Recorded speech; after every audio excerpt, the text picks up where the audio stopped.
Welcome to the Second Bite podcast, where we talk with top entrepreneurs and CEOs about creating valuable companies through creative transactions. Now, let's get started with the show. Welcome back to the Second Bite podcast. We've got a great episode today. This is part of our Going It Alone series. As you know, most of the people that we have on as guests talk about the transaction that they've had. Today, we've got Moses Foster as my guest, the founder and CEO of West Cary Group in Richmond, Virginia, who's going to talk to you about the story or share with us the story of WDG. Moses, it's great to have you. Thanks for joining us. Thank you for having me. Moses, I want to start with maybe just a little bit of background, right?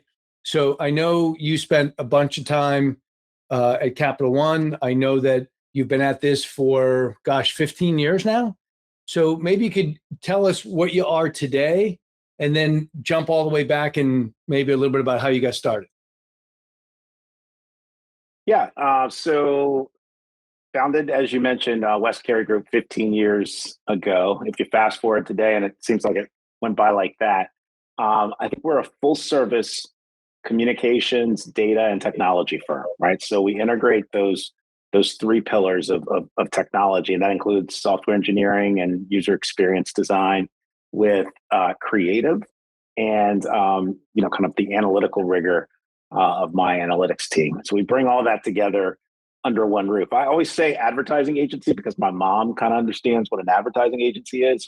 When you talk about the different vectors of service that we provide, it's probably more sophisticated than your classic advertising agency. We're not just constructing ads. We're really, kind of going after revenue, going after new accounts, going after customers, retaining customers for clients. And it's a much more sophisticated process that's not just about outbound marketing. It's about outbound marketing, funnel management, conversion, and retention. So when we started West Cary Group, so prior to West Cary Group, I led Capital One's internal agency. Capital One has a very large internal agency with creatives and people that function like marketing managers or account managers and creative directors and all that good stuff. And so I did a number of roles at Capital One, but my final role there was kind of leading the agency, and I really liked doing that. At some point, I thought, I'd always wanted to run a business, and so I was at a point in my career where I wasn't married, I didn't have kids, and I figured if I was ever going to do it, this would be the time to do it. That was 15 years ago, because the only person that would starve would be me, right? So I struck out, hung out a shingle, and really started as kind of a creative firm that had a healthy respect for data, information, and performance marketing. Right. And the reason why we started in the creative space is, my background, first and foremost, was as a writer in the business. That's how I started. And the great thing about writing is that you have to understand all of the mechanics of marketing when you're writing about it. Right. So you have to understand your product. You have to understand your customer. You have to understand what motivates people. You have to understand behavioral economics. You have to understand all that stuff. And so being a writer, I think, gives you a great vantage point into kind of how to convince and persuade prospects and customers to do things. So I say we had a healthy respect for data because one of the things that, I honed at Capital One, but started to learn prior to Capital One at an agency that I worked at, was this thing called direct marketing, which, has kind of segued into performance marketing. But direct marketing was this incredible science, if you will, that I didn't even know existed, right? I thought my first job as a copywriter for this agency, I thought was a job at a general agency. I didn't even know what direct marketing was. I later came to find out that it was a direct marketing firm, and I wrote a lot of direct mail. But through that process of working in direct marketing, you really got to understand kind of the fundamentals of marketing, because advertising is only one piece of marketing, right? And so, kind of studied there, if you will, and then really honed my chops when I got to Capital One.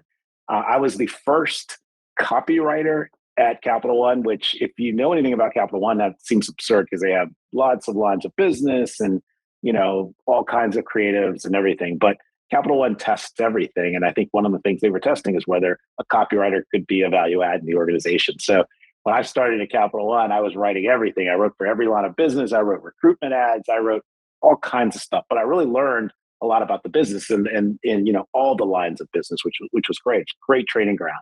I moved to the technology side and then back to brand marketing, marketing, and then ultimately leading the internal agency. So that's how we got started. Oh, I always wanted to build more than just a creative shop because that's only one part of the journey. That's how we started to put these other blocks into this structure, right? So after creative, you start to work your way upstream, and you go, all right, we're crafting creative, but who are we crafting creative for? What does the customer look like? What motivates the customer? Is there only one customer, or are there 10 different customers, each with unique personas and profiles? And so that march upstream led to kind of having the need for segmentation and targeting rigor and things like that. And that's where the analytics came into play. And then, ultimately we figured out that, great, we can now do segmentation schemas. We can target, with precision. We can draft creative and content that actually resonates with customers and get them to take the first step on a journey. But usually we were pushing them to an experience of some sort, right? Be it a website, a phone call, a landing page, an on-site visit at a retail establishment or whatever. But we were pushing them into the experience. And most of the time, those experiences had a technology component, right? There is some sort of digital component to the experience. And we often found that we were leaving that experience design up to the customer. So we do all this hard work up front, all this segmentation and targeting and creative and, list building and audience definition and that kind of thing. And then we do a good job at filling the top of the funnel with our outbound marketing programs. And then ultimately they get pushed into an experience that was suboptimal because, the IT team had other priorities, or, kind of the marketing team wasn't talking to the technology team and that kind of thing. So we invested in software engineering and experience design so that we could help our clients kind of close the chasm between great outbound marketing and full on conversion and fulfillment. In that conversion and fulfillment process, we're able to, at every stage of the journey, think about what's going to motivate them to go one rung lower, right? So if they're dropping out here, we figure out what communications, what tools, what information, what videos, what content they need to move them further and further down into ultimately conversion. I assume that your clients think that you're doing a good job because it's reflecting in the numbers. Is that fair? That's exactly right. And I grew up on a farm in Farmville, Virginia, and learned at an early age that you're gonna have to prove your value, or you're really you're really no good.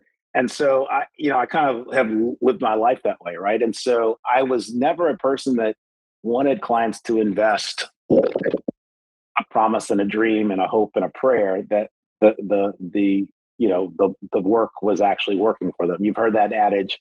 I know 50% of my advertising is working. I just don't know which 50%, right? With our model, yeah, absolutely. You can actually prove and articulate your return on investment. So for every dollar invested by a client, we can tell them pretty closely, what the return is going to be. And you damn well better hope it's better than $1 in return for the dollar they invest. So let's talk about the business a little bit. You primarily serve large enterprise, is that correct? We serve the full spectrum, but yeah, we serve mostly large clients, yes. And I hear, and give me just a rough idea before I jump in. I think you're just under 100 employees as we sit here at the beginning of football season in 2022. Can you define it any more in terms of revenue or anything else that would be helpful? So we're about 100 people. Our revenue is going to be between 15 and 20 million this year. So that's kind of the size of our business. And we have we've grown pretty quickly over the past few years. So, I think this will be the second year where we'll post close to 50% growth, and we expect that we'll do the same next year. So we're growing, we're scaling, and we've got momentum. And I think part of the reason is, to your point, it's easy to prove the value. If you know that you're getting a greater return than your investment, a materially greater return than your investment, why would you not invest every dollar you have until you reach diminished returns? That's at least my philosophy. Hopefully, CMOs across the country share that philosophy. And so it seems like there's more, because as you know, I get to work with a lot of folks in the digital marketing space. And a lot of people talk about data. And you guys seem to have, I'm going to say, a reliance or a dependence on it, almost that you couldn't perform your services without that heavy reliance on data. Is that fair? And can you expand on that? Yeah, data permeates everything that we do, from the creative process, right? So when we craft, So give me an example. Yeah, give me an example of how that. Let's say that we're trying to. So let's say a customer has hired us to grow their medical supplies business. I'm just completely making up a hypothetical situation, right? So this is, direct to consumer medical supplies, right? So we need data in order to create a roadmap to success, right? So first off, how much can we actually spend in bringing that person on board into the franchise, if you will, right? Because there's some point where we can get you customers, but if we're getting few customers that cost a boatload to bring in, you don't have a profitable business, right? If it costs you $2,000 to bring a customer in, we don't have a business. If it costs you maybe a couple $100 or less, then maybe we have a business. So, we do a few things before we even get into the relationship. And one is we kind of model what success must look like, right? So, and that's a partnership with our clients, right? So how much can you afford to spend to bring in a new customer? And there are a host of, there's a host of things that influence that decision, right? So how valuable is the customer? How long are they going to stay in the fold? Is a big contributor to their value. What's the annuity, that they're bringing in? There are a lot of things that contribute to that. So if you have what's going to be a richer relationship because it's longer term and they're very valuable customers, they're giving you more money in that annuity than if you're buying toothpaste or something like that, then we have the opportunity to invest a lot more to bring them into the fold. So data informs that decision, right? And you got to do some analysis on the portfolio and understand what customers are doing and how long they're going to be around and what could get them to stay around longer and those types of things. So we get to, all right, an acceptable cost per acquisition. After that, there's still data floating all around. Now, what does our customer look like, right? Let's profile the customer. They live in the Southeast. They are in their early 50s. They've got aging parents. They're, the primary breadwinner in the family. And, there's a host of attributes that you can attach to that persona profile. That's all data that's enabling us to say, all right, now that we have this really, really high resolution picture of our customer, let's craft our communications in a way that's going to resonate with that customer uniquely, right? So if it's a 53-year-old customer, we may not be as heavily in TikTok, could be wrong about that, I'm just hypothetically, as we are in, Facebook display or programmatic display or audio or those types of channels. We need to think about messaging, right? So if the messaging has to resonate, has to be clear and stand out from the competition and so on and so on. All of this stuff is driven by data and understanding of the customers. And then actually, when we get into the outbound marketing, we're not just leaving it to chance that someone will see our offer and actually, take the offer. We are testing. We're designing experiments, if you will, that are pretty well designed experiments, like statistically significant experiments, where we are putting out different messages in different channels, using different creative, and experimenting to figure out what the magical mix of variables is to optimize performance. And by the way, that doesn't just happen one time you've got the magical elixir and you're done. Markets are dynamic, so you have to constantly be updating and changing and morphing what you do in the marketplace in order to get the maximum response. All of that is, that whole story is told through data analysis. And so as we sit here now with the company at about 100 people, and we're heading into the final quarter of 22, what keeps you up at night, and what are the biggest challenges to your business now?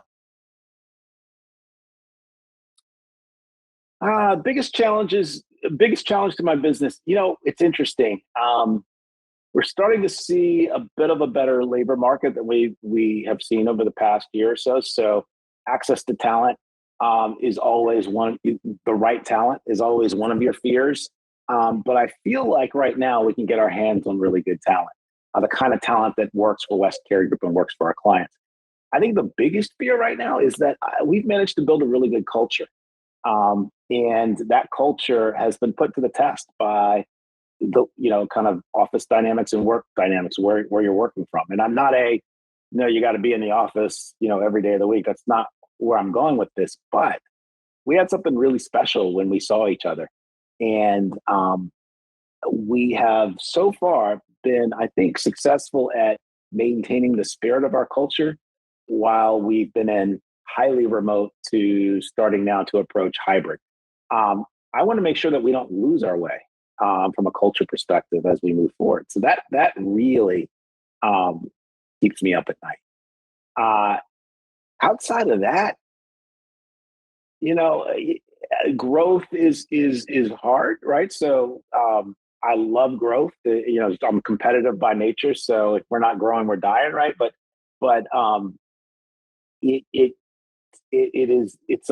tears at you. It tears at every fabric of the organization, from culture to process to org design to recruiting to and it puts pressure on every spot in your organization, and some of those spots are more vulnerable than others. So just the pains of growth, while growth is a delightful thing, the pains of growth you have to watch out for as well. So those are probably the things that keep me up at night the most. What doesn't keep me up at night is that we're going to be disrupted tomorrow. Not that we couldn't be. I'm not naive, but the very nature of our game is that we monitor very closely what's going on in the market, and when the market shifts, we do too. So I think we will stay up to speed on the business of marketing products and services for our customers. That's good insight. I'm curious, if you were talking to somebody that was 50 employees and maybe 8 million of revenue, roughly half your size, how would you advise them on what were your biggest challenges growing from where you were just 3-4 years ago to now being twice that size? What were kind of the key things that helped you propel to the size you are today and that will propel you into the future? Yeah, I think there are a few things, and then they're probably classic, kind of business mistakes or learning opportunities, however you want to, view them. One is entrepreneurs like to do a lot of things and potentially approach being control freaks, right? Because, it's their baby. They want to, kind of configure everything, and, nobody can do it as well as they can, and that kind of thing. That can kill you. It's either going to kill your business or it's going to kill your life outside of business. And so I have a good friend who actually used to work with us, and he wrote a book called Let Go to Grow.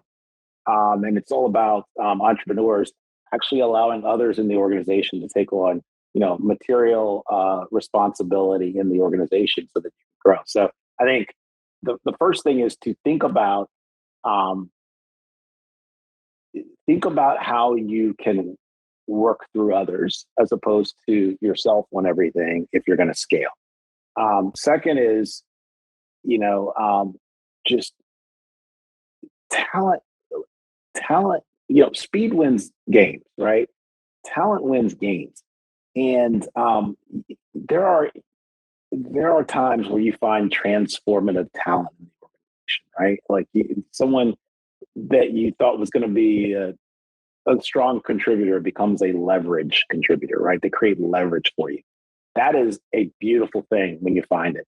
I think you have to think about every single hire that you make, especially at a director level or above, being a leverage contributor, Can you because give me an it's a example of force multiplier. give me an example of a leverage contributor is, or what you have in your Um, organization? so I think about, so let's take the user experience, UX experience and design.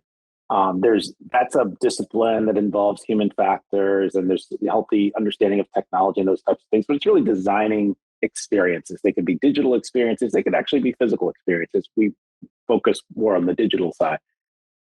We hired a person in that space because we knew we needed experience, an experienced design person that we're building a business around, because everything that they touch grows, gets better, performs better, leaves our clients hungry for more, gets us more deeply invested in their business.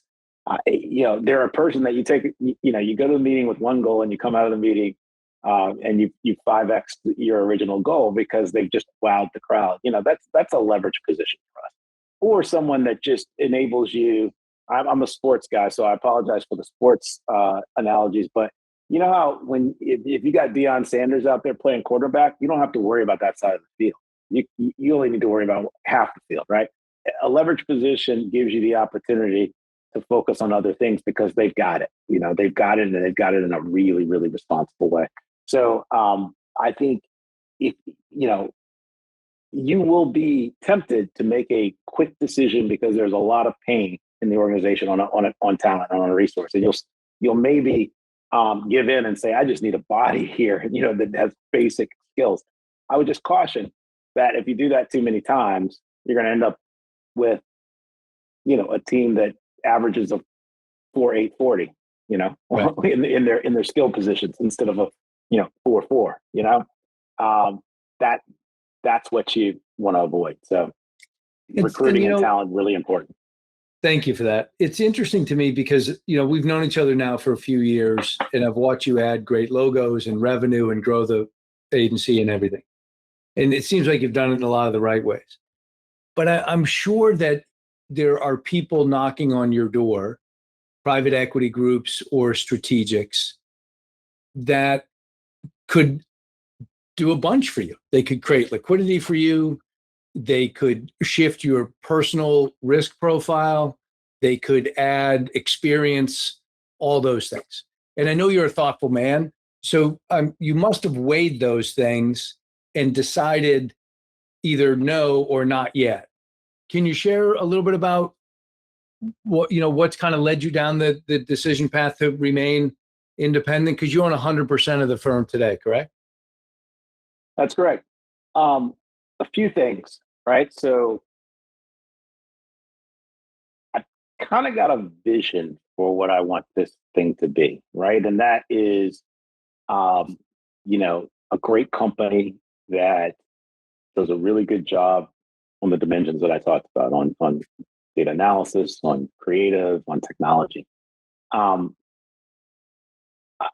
it's also a place that I want people to revere coming to, right? I want it to feel like we're on a team and we're playing together and we've got each other's back, and we're going to do interesting things in business, but we're going to also do interesting things for humanity, right? One of the things that I love about this team, not something that I anticipated, but their love of giving back to the community and doing things together that impact lives beyond business. The things that really matter is just, it's important to people. And I'm humbled by that because we have a platform that we're able to do that. So there are a lot of things that I can do with this vessel, right? That is a business. And,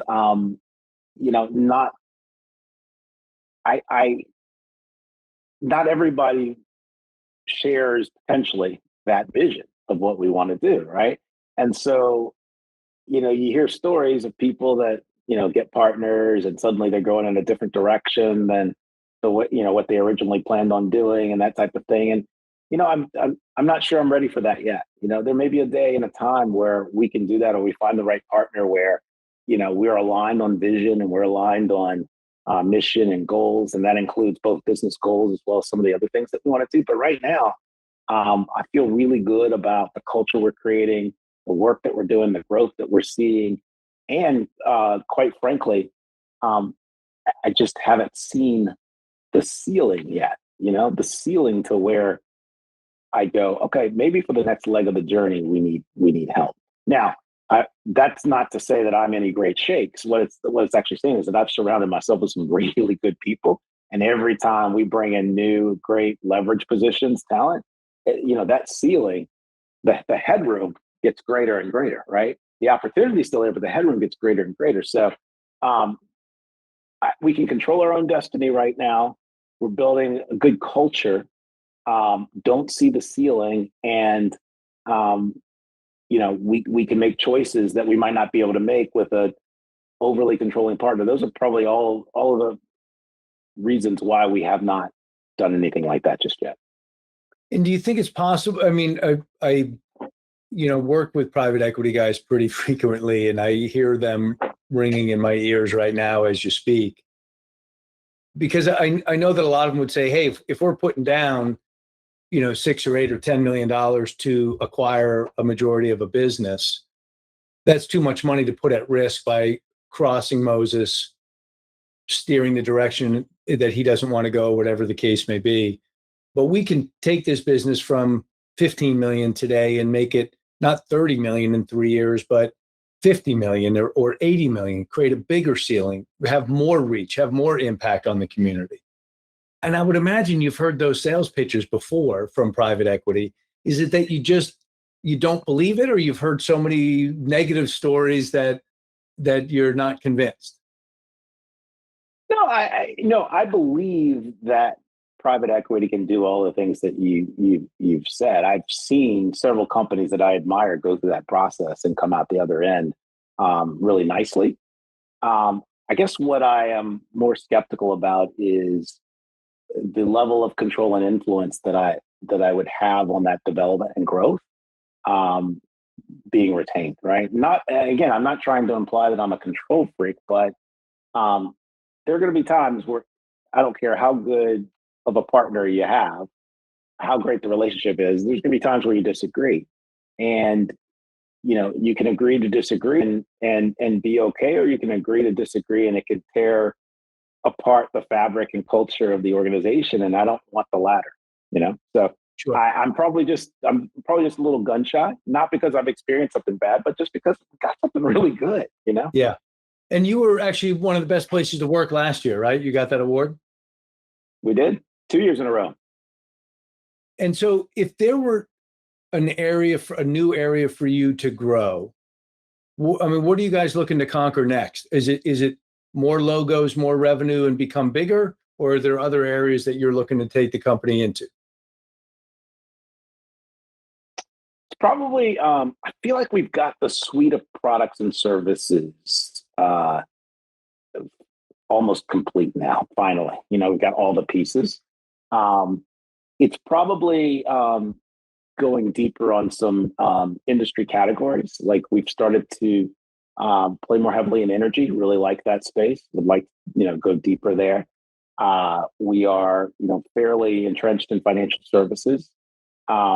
There's some retail businesses that we've been a part of that are, doing nicely for us. But it's probably expanding and deepening some categories where we see opportunity. We don't have our fair share of the pie, so to speak. And we feel like if we bring our brand of marketing to the table and you compare it to some of the players that they're currently working with, I just feel like it's a superior product, quite frankly, because it's accountable. Like we can prove pretty quickly if it's a superior product or not. Line us up, let us horse race. We love that opportunity, right? But that's probably where the growth is. The other thing I would say is that we are, still the size where we, we kind of grow at a pace that we can recruit for, right? And so there are places there are a lot of technologies out there right now that I want the team to be even more deeply involved in. Like we haven't done a model build using machine learning yet. It's one of the things I'm very, very interested in. I've heard the promise. I've seen some examples of machine learning killing, kind of a human design model. Having the opportunity to invest more in some of that pre-client engagement would be great too. So that might be another place that we want to look deeper. And how, two-part question, from where you are today, what do you need to do to double the size of the business? And how is that different from when you were half of your size? Yeah, what do we need to do to double the size of the business? Quite frankly, I think it's just winning more business at bigger chunks, right? So I think it was tougher when we were smaller because the opportunities were smaller. Now we're in the game with companies where, if we win the RFP, we could double our business in one fell swoop, right? It's just a different echelon that we're playing at now. And so if we execute, I'm pretty confident. And if we execute and we actually fortify and probably discipline our business development process a little bit more, that's what it would take. And how many do you have on your BD team now? It's kind of me. There's the argument that everybody is a business development person in the organization, but right now I'm kind of bringing the opportunities to bear. Have you tried to build out a sales team before? Yes. It's tricky, right? And what have you found? Have you found it to be as difficult as everybody else has? It's very difficult. I mean, I think in our business, you have to find someone who truly understands our business, maybe has been a practitioner at some point to sell it effectively. B, you have to find someone of high ethics and morals, that's actually gonna work hard. C,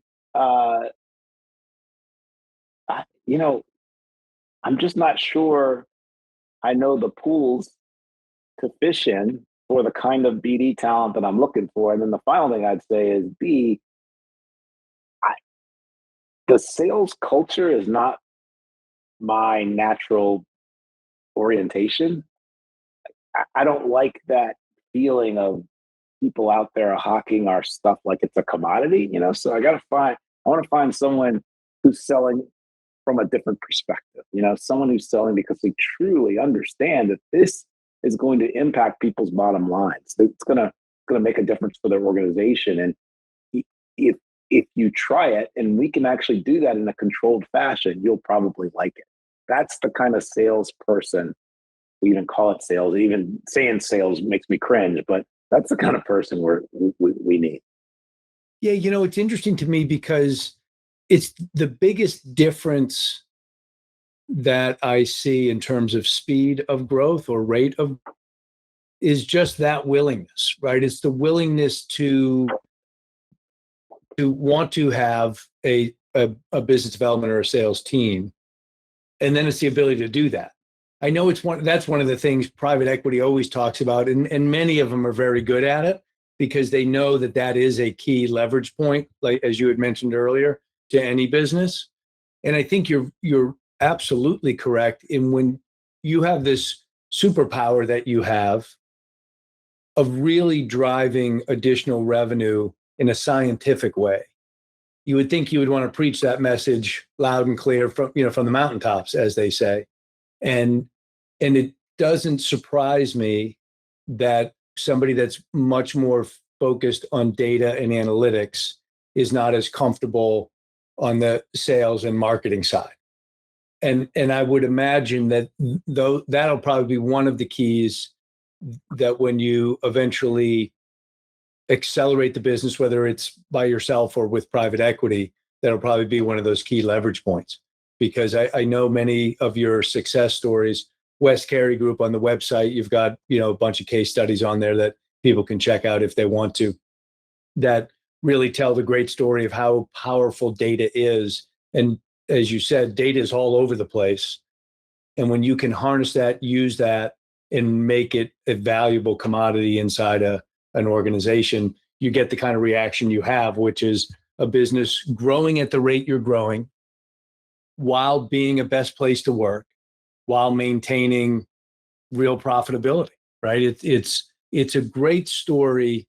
And the reason I'm just delighted that you could come on, Moses, is because a lot of the guys that we bring on, and women, have just had tremendous success doing transactions. And I like to represent the fact that there's other ways to get there, right? And there's other ways to be really successful and impactful, whether you're 15 million or 50 million or 5 million in revenue. And I think you are kind of a shining example of that in the firm that you built there in Richmond. So, congratulations and thanks for sharing that story. Thank you. Thank you for that. Yeah. So last question would be this, and I end most of my podcasts this way. You have been, obviously, like I just delineated, you've built a successful business. I know you have a successful family. I know you make an impact to your community. Is there something that you, as you look back, would point to, whether it's a person or an experience or a book that you read, that you really say has been impactful in your success today?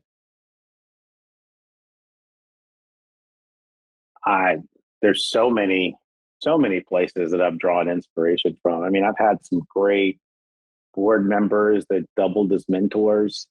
One of my board members was a VC, so we've talked through a number of different types of businesses and where they've succeeded, where they haven't, what leadership looks like, what the marketplace looks like, what MarTech looks like.